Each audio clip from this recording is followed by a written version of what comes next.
اور جہنم اتنی خطرناک چیز ہے جہنم کی آگ کہ ایک آدمی اس کا یقین بھی کر لے، نبی علیہ السلام کو نذیر مان لے کہ آپ ڈرانے والے تھے، نافرمانوں کو جہنم کی آگ سے ڈرایا ہے، اور وہ صرف نذیر پر نعتیں پڑھنا شروع کر دے، جہنم کی آگ سے بچنے کی فکر نہ کرے۔ اس کی مثال ہے، ایک صاحب آپ کو آ کے ڈرا کے گئے کہ بھائی دیکھو جلسے میں نہ جانا، کل جو جلسہ ہونے والا اس میں بہت بڑا بم پھٹنے والا ہے، کیا خیال ہے؟ وہ بتا رہے ہیں،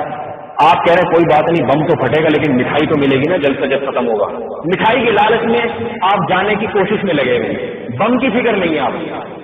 اور جو آپ کو ڈرا کے گیا نا بم پھٹے گا، اس کے نعتیہ کلام پڑھ رہے ہیں، اس نے دیکھو مجھے ڈرایا ہے، یہ نذیر ہے، ماشاءاللہ کتنا میرا خیر خواہ ہے، اس کی آنکھیں کتنی زبردست، اس کی زلفیں کتنی کالی، اور اس کا قد کتنا لمبا، اس کی ناک کتنی اونچی، اتنا پیارا سفیر میرے پاس بن کے آیا، اور اس نے مجھے جلسے میں پہلے ڈرا دیا، اور جا رہے ہیں اگلے دن۔ تو بتاؤ یہ جو آپ نے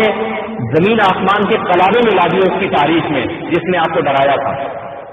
یہ قلابے ملانا آپ کو فائدہ پہنچائے گا؟ کوئی فائدہ نہیں، کیونکہ آپ پھر بھی گئے جلسے میں اور بالآخر اگلے دن اخبار میں آپ کا بھی نام آیا، لڈو کھانے گئے تھے، مٹھائی کے چکر میں مر گئے۔ اگر آپ نے عمل کر لیا کہ بھائی اس نے مجھے ڈرایا ہے وہاں بم پھٹے گا، نہیں گیا میں، تو آپ کو فائدہ ہو جائے گا۔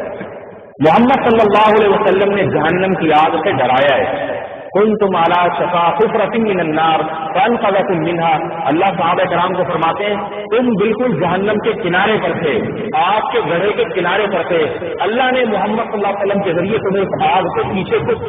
کھینچا ہے۔ مشرک سے عرب تک صحابہ کرام بھی شرک کیا کرتے تھے، نبی علیہ السلام کی دعوت پر توحید قبول کی انہوں نے، اللہ فرماتے اگر اس حال میں موت واقع ہوتی جہنم کے گڑھے میں، بالکل کنارے پہ پہنچ چکے تھے، اللہ نے تمہیں جہنم کے گڑھے سے پیچھے کو کھینچا ہے۔ تو میرے بھائی اتنا بڑا احسان نبی علیہ السلام کا کہ پوری انسانیت کو بتایا کہ مرنے کے بعد یا تو جنت کی کھڑکی ہے یا جہنم کا گڑھا ہے، آگ ہے۔ تو اگر ایک آدمی اپنے آپ کو اس آگ سے بچانے کی فکر نہیں کرتا اور یا رسول اللہ کے نعتیہ کلام میں زمین اور آسمان کے قلابے ملا دیتا ہے، کھاتا وہی حرام ہے، کھاتا وہی کونڈے اور تیجے، ابھی بھی تیجا ہو رہا تھا یہاں پہ، اتنا بولتا ہوں میں تیجوں کے خلاف، 40 کے خلاف، مردوں کے نہیں کھاؤ حلوے اور مانڈے نہیں کھاؤ، پھر بھی لوگ کرتے ہیں، پھر بھی کرتے ہیں۔ مر جائے گا تو تیسرے دن کھائیں گے بوٹیاں تمبو لگا کے، سمجھ میں نہیں آتی اس قوم کو ہو کیا گیا میرے بھائی، خدا کی قسم یہ تمبو اور یہ بوٹیاں جو ہے نا مرغے، یہ جہنم کی آگ سے نہ مرغے کو بچائیں گے نہ کھانے والے کو بچائیں گے، یہ انگارے پیٹ میں اتارے جا رہے ہیں، تو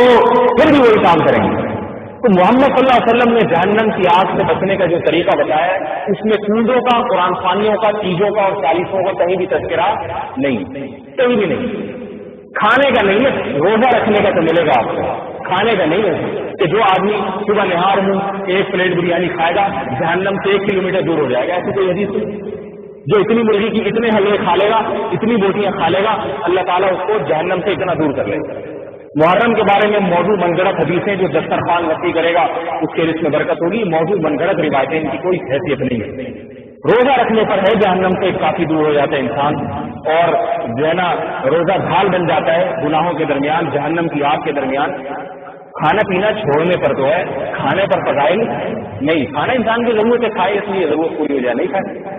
تو خدا کے لیے پھر بھی وہی کرتے ہیں۔ ابھی میں نے دیکھا ہمارے گلی کے سامنے ہو رہا ہے سب کچھ، یہی نماز پڑھتے ہیں، یہی جمعہ